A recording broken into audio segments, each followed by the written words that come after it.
273వ నామం అనుగ్రహదాయై నమః. అనుగ్రహమును ఇచ్చునది. కల్పారంభంలో పునఃసృష్టిగా అనుగ్రహిస్తుంది కాబట్టి అనుగ్రహద అనే నామం అమ్మవారికి వచ్చింది. ప్రపంచంలో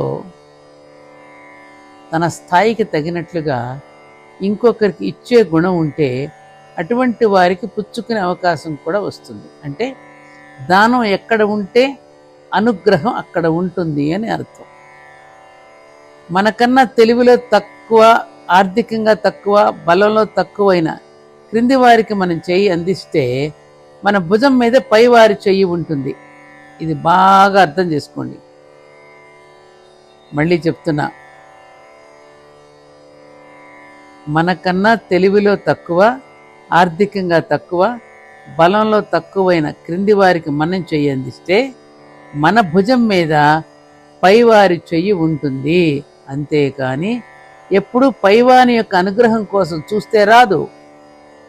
ఈ విషయాన్ని గుర్తుంచుకుని అమ్మవారి యొక్క ఈ నామాన్ని అనుగ్రహదాయ నమః అని జపిస్తే ఆవిడ అనుగ్రహాన్ని వర్షిస్తుంది.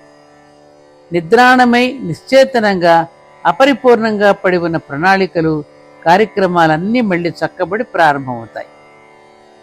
మనమేమీ చెయ్యకుండా అమ్మవారికి అనుగ్రహం రావాలంటే ఎట్లా వస్తుంది?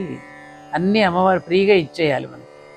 మనం మాత్రం ఎవరికి ఏమీ చేయకూడదు, సహాయం చేయకూడదు, మాట సహాయం చేయకూడదు, ఏమ్మా ద్రవ్య సహాయం చేయకూడదు, ఏం చేయకూడదు. అన్ని అమ్మ మాత్రం ఫ్రీగా ఇచ్చేయాలి మనకి.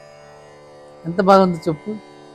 క్రింద వాళ్ళకి మనం చెయ్యి అందిస్తే మన భుజం మీద ఎవరి చెయ్యి ఉంటుంది? అమ్మవారి చెయ్యి ఉంటుంది.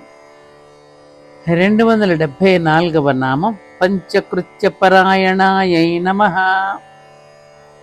నిర్వహించవలసిన పంచకృత్యాలయందు ఆసక్తి కలిగినది అని ఈ నామానికి అర్థం. పంచకృత్యాలు అంటే ఏమిటి? సృష్టి, స్థితి, లయ, తిరోధాన అనుగ్రహాలనే 5 కృత్యములయందు ఆసక్తి కలది అని అర్థం. తను చేయవలసిన విధులను సక్రమంగా ఇష్టపడి చేయడం అన్నింటికన్నా ఉత్తమ ధర్మం, ఉత్తమ లక్షణం.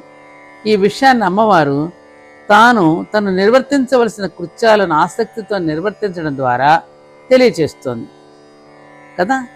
ఈ నామం ద్వారా ఏం తెలుసుకోవాలి? మనం ఈ ఒక్క ధర్మాన్ని గనక మనం పాటిస్తే జరగాల్సినవన్నీ ఒకదాని తర్వాత ఒకటి సక్రమంగా సృష్టి యొక్క ప్రణాళికలాగా జరుగుతూ ఉంటాయి అని సూక్ష్మార్థం.